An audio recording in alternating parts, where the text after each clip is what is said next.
Assalamu alaikum everyone, hope you're well. This is Mia Stan here from Caradar, and today we'll be reviewing this 2018 model Toyota Fortuner.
तो अगर हम इसकी back history की बात करें तो बेसिकली फॉर्च्यूनर जो है वो 2005 में लॉन्च की गई थी, बट ये इसकी जो है सेकंड जनरेशन है। 2012 में पाकिस्तान में टोयोटा फॉर्च्यूनर को इंट्रोड्यूस कराया गया था।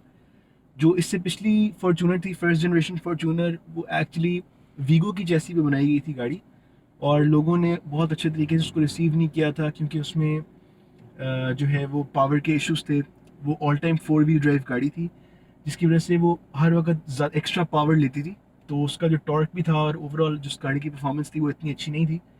बट देन 2017 के अंदर टोयोटा ने ये वाली फॉर्च्यूनर पाकिस्तान में लॉन्च की थी। इनिशियली 2.7 लीटर पेट्रोल इंजन के अंदर ये गाड़ी लॉन्च की गई थी, बट एक डेढ़ साल के बाद 2018 के अंदर ये वाला वेरिएंट इंट्रोड्यूस कराया गया था जो 2.8 लीटर डीजल इंजन है। और अगर हम इसके डिफरेंसेस की बात करें तो इस गाड़ी के अंदर ऑटोमेटिक टेल गेट आता है, वन टच ऑटोमेटिक आपके ये साइड पे शीशे आते हैं। इसके अलावा अगर आप इसकी बात करें डिफरेंस की, तो इसमें इन्होंने स्मार्ट की और पुश स्टार्ट का फीचर इसमें लॉन्च किया था। तो पहले हम इसके एक्सटीरियर की तरफ चलते हैं। अगर आप इसकी हेडलैम्प्स देखें तो इसमें DRLs आते हैं, बहुत ही खूबसूरत LED हेडलाइट्स आती हैं इसकी। अगर आप नीचे देखें तो यहाँ पे भी आपको LED फॉग लैंप्स देखने को मिलते हैं। ये बेसिकली आफ्टर मार्केट इसमें ग्रिल लगवाई हुई है, लाइक LX570। यहाँ पे इसके ऊपर पूरा ऊपर फॉर्च्यूनर लिखा हुआ है, ये भी आफ्टर मार्केट इंस्टॉल्ड है। अगर हम इसके टायर की तरफ चलें तो इसमें 18 इंचेस के एलॉयज आते हैं। अगर आप गाड़ी की साइड प्रोफाइल देखें, इसकी जो साइड स्कर्ट है ये भी बाद में इंस्टॉल करवाई गई है, जेन्युइन इसमें सिल्वर ट्रिम के साथ आती है।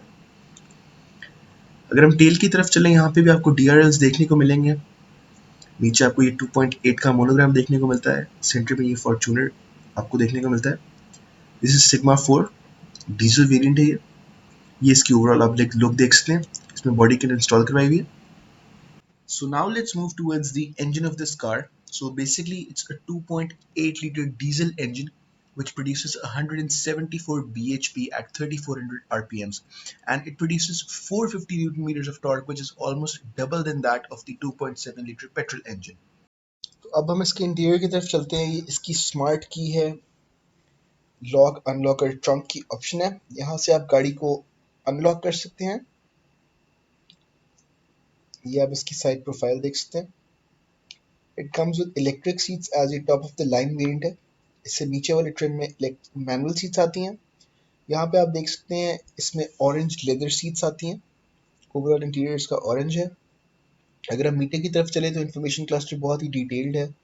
एवरेज वगैरह की सारी ऑप्शंस आपको देखने को मिलती हैं। अगर आप स्टीयरिंग की तरफ चलें तो ऊपर इसका वुडन ट्रिम आता है और नीचे इसकी जेन्युइन लेदर स्टिचिंग है, तो बहुत ही प्रीमियम लुक आती है। यहाँ पे आप इसके स्टीयरिंग कंट्रोल्स देख सकते हैं। इधर लेफ्ट साइड पे आपको ब्लूटूथ की ऑप्शंस देखने को मिलती हैं। यहाँ पे आप इसका क्रूज कंट्रोल देख सकते हैं और पीछे आप इसका पुश स्टार्ट का बटन भी देख सकते हैं। अगर हम राइट साइड की तरफ चले तो it comes with one touch automatic Windows. आगे इसकी रिट्रैक्टेबल मिरर्स की ऑप्शन है। इससे जो नीचे वाला ट्रिम होता है उसमें ऑल ऑटोमेटिक विंडोज नहीं आती। अगर हम नेविगेशन की तरफ चलें तो इसमें after market Tesla screen install करवाई हुई है। अगर आप नीचे देखें तो आप ये 4x4 की ऑप्शन मैनुअली एडजस्ट कर सकते हैं। It comes with hill assist as well. ये इसका डिसेंट कंट्रोल का बटन है। यहाँ पे आपको चार्जर की ऑप्शन देखने को मिलती है। यहाँ पे इसको आपको ग्लास होल्डर्स देखने को मिलेंगे। अगर आप ट्रांसमिशन की तरफ चले तो it comes with 6 speed automatic transmission जिसमें ट्रिप्टॉनिक की ऑप्शन भी है। यहाँ पे ड्राइविंग मोड्स हैं गाड़ी के, eco mode and power mode. ये आप यहाँ से एडजस्ट कर सकते हैं मैनुअली। ये इसकी ट्रैक्शन कंट्रोल का बटन है और ये इसका डिफ लॉक है। अब हम आपको क्विकली डिफ लॉक का फीचर बता देते हैं। बहुत से लोगों को इसकी समझ नहीं आती कि इसका मकसद क्या होता है। बेसिकली ये ऑफ रोडिंग करते हुए इस्तेमाल होता है। मैं आपको क्विकली इसका कॉन्सेप्ट समझा देता हूँ। बेसिकली होता ये है कि जब भी आप गाड़ी को टर्न कर रहे होते हैं किसी कॉर्नर के ऊपर, तो आपका जो इनर वाला जो टायर होता है, जो इस अंदर वाली साइड का टायर होता है, वो छोटा रेडियस से गुजर रहा होता है, जिसकी वजह से उसको कम पावर लगती है as compare to the outside tyre, जिसकी ज़्यादा पावर लगती है क्योंकि उसने बड़ा रेडियस लेना होता है। इसी वजह से आपके डिफरेंशियल्स लगे होते हैं जो दोनों टायर्स को डिफरेंट स्पीड्स पे रोटेट करते हैं, ताकि आपकी गाड़ी टॉपल ना कर जाए, आपकी गाड़ी बेसिकली स्किड ना कर जाए।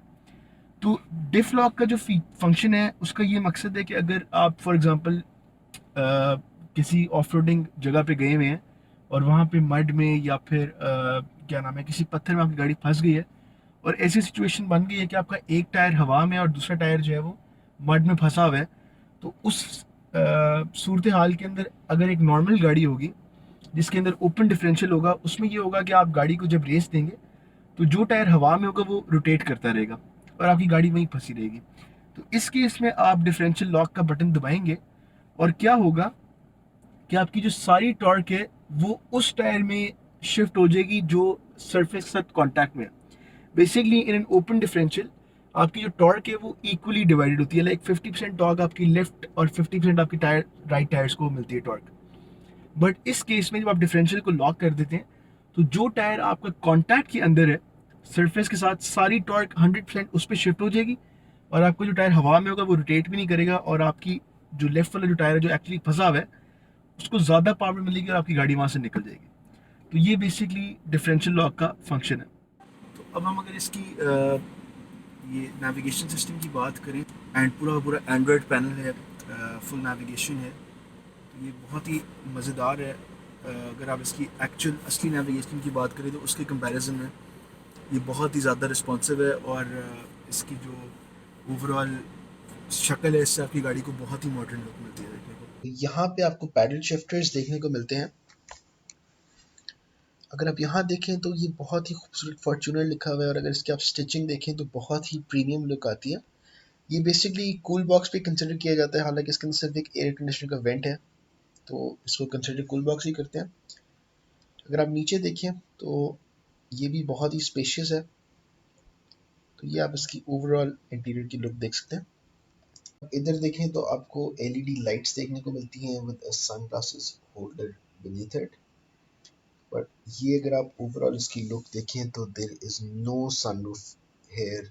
ये इसका top of the line variant है 2.8 सिग्मा। अभी हमने स्पोर्टेज की वीडियो की थी जिसमें पूरा का पूरा पैनोरामिक रूफ आता है। हम इसकी प्राइस भी कंपेयर करेंगे उसके साथ, but this is a disappointment कि इतनी बड़ी गाड़ी और उसमें सनरूफ नहीं है। यहाँ पे आपको ये बैक सीट्स के लिए लाइट्स मिलती हैं और आप यहाँ से इसका एयर कंडीशनर जिसके वेंट्स वगैरह हैं उसको आप कंट्रोल कर सकते हैं इसकी air. But then again there is no sunroof in this car. इसके top of the line variant में भी नहीं आता। So now let's move towards the back row of this car. यहाँ से आप इसका ओवरऑल इंटीरियर भी देख सकते हैं। तो जैसे हमने आपको पहले दिखाया था कि इसमें यहाँ से एयर कंडीशनर्स की कंट्रोल्स आते हैं, यहाँ पे आपको वेंट्स मिलती हैं दोनों साइड्स पे बैक रो की। तो अगर हम इसकी लेग स्पेस की बात करें तो बहुत ही कंफर्टेबल गाड़ी है। यहाँ पे आपको 12 वोल्ट का चार्जर मिलता है। अगर आपने यहाँ पे लैपटॉप वगैरह चार्ज करना है तो उसकी सॉकेट भी यहाँ पे आपको मिलती है।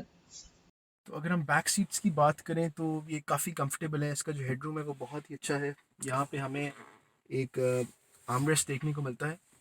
तो ओवरऑल अगर हम स्पेस की बात करें तो ये सीट बेसिक पूरी अगर पीछे भी आ जाए तो स्टिल जो इसका कंफर्ट है और जो इसकी स्पेस है ओवरऑल, उसमें किसी किस्म का इशू नहीं है। आप लंबे सफ़र पे आराम से इस गाड़ी में जा सकते हैं, नो इशू एट ऑल। अगर हम इसकी बैक रो की बात करें, यहाँ से आप इसको ऑटोमेटिकली ओपन कर सकते हैं थोड़ी सी दुश्वारी होती है बैक पे जाते हुए। ये बेसिकली मैं इसकी बैक सीट्स पे आ चुका हूँ। आप इसको पीछे करते हैं तो ये आपको काफ़ी इशू हो सकता है इतने लंबे सफ़र पे, बट ये सीट अगर आप टोटल पीछे करें तो फिर आप मतलब शहर के अंदर ये गाड़ी चला सकते हैं पिछली सीट पे बैठ के, बट लंबे सफ़र के लिए सिर्फ बच्चे इस सीट पे बैठ सकते हैं, एडल्ट्स के लिए तो ये बहुत मुश्किल है। So moving towards the tail of this car, it comes with automatic tailgate. ये इसकी जो 2.7 लीटर पेट्रोल इंजन है उसमें मैनुअल आता है, बट ये टॉप ऑफ द लाइन है तो इसमें ऑटोमेटिक टेलगेट आता है। अगर हम बूट कैपेसिटी की बात करें तो इसमें सिर्फ 296 लीटर्स ऑफ बूट कैपेसिटी है, एज ए 7 सीटर गाड़ी है।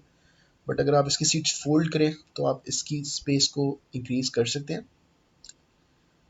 अगर आप यहाँ पे देखें तो यहाँ पे आपको मेमोरी का फंक्शन भी मिलता है, प्लस अगर आप इसको वन टाइम क्लिक करें तो ये ऑटोमेटिकली बंद भी हो जाती है। सो now let's talk about the drive of this car. तो सबसे पहले हम इसकी फ्यूल एवरेज की बात कर लेते हैं। अगर हम 2.7 लीटर पेट्रोल इंजन को देखें तो वो आपको शहर में 6.5 से 8 किलोमीटर पर लीटर की एवरेज देती है। ये गाड़ी में इन्होंने ये इम्प्रूव किया था, ये डीजल वेरिएंट है, तो ये आपको शहर में 8 से 10 किलोमीटर पर लीटर की एवरेज देता है और लॉन्ग पे अप टू 12 किलोमीटर पर लीटर की एवरेज भी दे देता है। अगर मैं इसकी प्राइस की बात करूँ तो इनिशियली जब ये गाड़ी लॉन्च की गई थी तो उस वक्त ये गाड़ी की प्राइस 6.5 मिलियन थी, बट अभी अगर आप इस गाड़ी की न्यू प्राइस की बात करें तो इसकी ऑन रोड प्राइस सिग्मा 2.8 की ऑलमोस्ट 9.9 मिलियन को टच करती है, which is a lot for this car. तो बेसिकली इसकी प्राइस को नज़र में रखते हुए मैं इसका कंपैरिजन करता हूँ। अगर हम यूज्ड गाड़ी में देखें तो इस प्राइस के अंदर आपके पास 2010 से 2011 मॉडल की प्राडो की ऑप्शन आती है, जिसमें आपको सनरूफ भी ऑप्शन मिलती है, और आप उसको 1.5-2 लाख रुपए अगर आप उस पर ख़र्च करें इसकी अपलिफ्ट करने में तो आपकी गाड़ी 2020 मॉडल में कन्वर्ट हो जाती है। तो अगर आप इस तरह से देखें तो मैं बिल्कुल भी रेकमेंड नहीं करूँगा कि आप 0 मीटर गाड़ी ये ले लें। अगर हम अपने वर्डिक्ट की बात करें तो आपने अगर आपका ये प्राइस ब्रैकेट है 9 से 10 मिलियन के दरमियान आपका प्राइस ब्रैकेट है तो आप ये गाड़ी सिर्फ कंसिडर कर सकते हैं, बट मैं आपको बिल्कुल भी रेकमेंड नहीं करूँगा कि आप 0 मीटर फॉर्चूनर ले लें, क्योंकि अल्टीमेटली इसकी अगर हम वैल्यू फॉर मनी देखें तो वो बिल्कुल ही पथेटिक वैल्यू फॉर मनी है इस गाड़ी की। अगर इस गाड़ी की प्राइस आज भी 6.5 मिलियन होती तो मैं आपको कहता कि आप आंखें बंद करके गाड़ी ले लें। इसकी वजह कुछ ऐसी है कि अभी हमने रिसेंटली स्पोर्टेज का रिव्यू किया था, उसके हम लिंक लगा देंगे, उसमें आप देखिए वो एक 5.5 मिलियन की गाड़ी है और उसमें आपको पैनोरामिक रूफ भी देखने को मिलता है। एम्पल फीचर्स आपको उस गाड़ी के अंदर देखने को मिलते हैं। और अगर आपकी रिक्वायरमेंट 7 सीट्स की नहीं है कि अगर आपने पीछे बच्चे नहीं बिठाने तो एक्चुअली आपकी कोई वजह नहीं बनती कि आप फॉर्चूनर लें। आप 0 मीटर अगर आप स्पोर्टेज भी ले लेंगे तो ओवरऑल उसकी टॉर्क उसकी परफॉर्मेंस बहुत ही अच्छी है। दोनों गाड़ी की अगर हम क्लास को कंपेयर करें तो उस तरह से कंपैरिजन में नहीं आती, बट अगर आप इसकी पावर देखें और अगर आपको एक एसयूवी की कैटेगरी में जाना है तो वो एक बहुत ही अच्छी ऑप्शन है 5 से 6 मिलियन के अंदर। बट अगर हम इसी रेंज के अंदर अपने ऑप्शंस को डिसाइड करें तो अनडाउटेडली प्राडो इसकी बेस्ट ऑप्शन है इस प्राइस ब्रैकेट के अंदर। 10 से 11 मॉडल की प्राडो आप लें, आराम से उसको अपलिफ्ट करवाएं और वो बहुत ही अच्छी ऑप्शन है। आपको सनरूफ भी मिल जाएगा, आपको 7 सीट भी मिल जाएंगी, but in this price Fortuner is just not recommended. So अब मैं इस गाड़ी के कुछ नोन फॉल्ट्स डिस्कस कर लेता हूँ और जो मेन फीचर्स हैं जो मैं इस गाड़ी में मिस करता हूँ वो भी हम इसमें डिस्कस करते हैं। अगर हम इसकी नोन फॉल्ट्स की बात करें, अभी जो रिसेंटली 2-3 सालों में लोगों के एक्सपीरियंस से हमें पता चला वो ये है कि जब भी बारिश होती है तो इसके जो दरवाजे हैं उनके अंदर पानी खड़ा हो जाता है, स्पेशली जब आप गाड़ी साफ़ करते हैं धोते हैं तब भी जो है इसके दरवाज़ों में पानी खड़ा हो जाता है, जो कि बहुत बड़ा इशू है। अगर हम टोयोटा को जाके दिखाएं तो वो उसमें फिर आपको सील प्रॉपर लगा के देते हैं। तो उसके अलावा अगर हम इसके नॉन फॉल्ट्स की बात करें तो 2.8 लीटर सिग्मा में उस तरह से कोई फॉल्ट अभी तक नज़र आया नहीं है, बट जो इसका पेट्रोल इंजन है उसमें यही है, लोग बहुत ही ज़्यादा लैग फील करते हैं गाड़ी के अंदर। उसका जो टॉर्क है वो ऑलमोस्ट इससे हाफ है एज़ कम्पेयर टू सिग्मा 2.8, तो उसकी जो परफॉर्मेंस है वो बहुत ही लैगी है। तो अगर हम इसकी फीचर्स की बात करें जो हम इस गाड़ी में मेनली मिस करते हैं, वो सबसे पहले तो आप सनरूफ मिस करते हैं। पैनोरामिक रूफ तो बहुत दूर की बात है, इन्होंने इसके top of the line variant के अंदर सनरूफ ही नहीं दिया, which is very disappointing. Secondly, जिस तरह की ये top of the line variant है, देन अगेन मैं आपको स्पोर्टेज के यहाँ पे रेफरेंस दूंगा कि अगर आप स्पोर्टेज देखें तो आपको फ्रंट की दोनों सीट्स में इलेक्ट्रिक सीट्स मिलती हैं, दोनों फ्रंट की सीट्स। बट इस गाड़ी में सिर्फ जो ड्राइवर सीट है वो इलेक्ट्रिक है, और जो पैसेंजर सीट है वो फिर से मैनुअल है, जो कि इतनी महंगी गाड़ी में और इतनी बड़ी गाड़ी में ये कुछ समझ नहीं आता। So I guess that's it for today's review. Do let us know in the comment section अगर आपको लगता है हमने इसमें कुछ मिस किया, या अगर आप हमारी किसी बात से सहमत नहीं हैं तो हमें ज़रूर बताएं कमेंट सेक्शन के अंदर। And if you haven't subscribed at the moment, please subscribe our channel and press the bell icon so that we can keep you updated. Thank you so much. Allah Hafiz.